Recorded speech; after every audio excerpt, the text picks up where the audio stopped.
Saudara Lun, Muhammad Imam berusia 17 tahun merupakan atlet karate perguruan KKI Loksmawe. Dia merupakan salah satu dari 14 karateka yang mewakili Aceh ke ajang kejuaraan nasional karate dalam memperebutkan Piala Ketua Umum Forki di Padang, Sumatera Barat pada tanggal 3 hingga 6 Oktober 2022.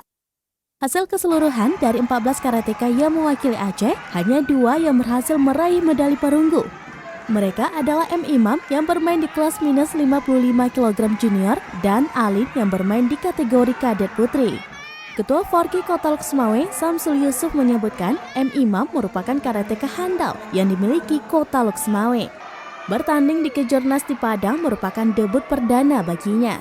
Pada babak semifinal, Imam bertemu dengan karateka asal DKI Jakarta yang merupakan atlet pelatnas dan sudah sering tampil di kejuaraan tingkat Asia.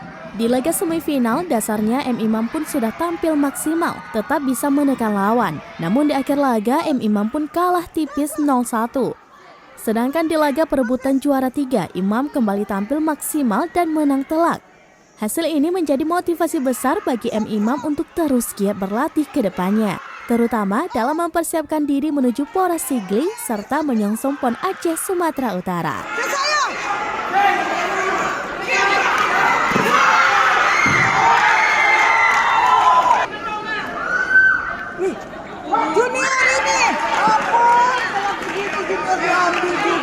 Dari Loksmawe, Saiful Bahri, Serambi On TV.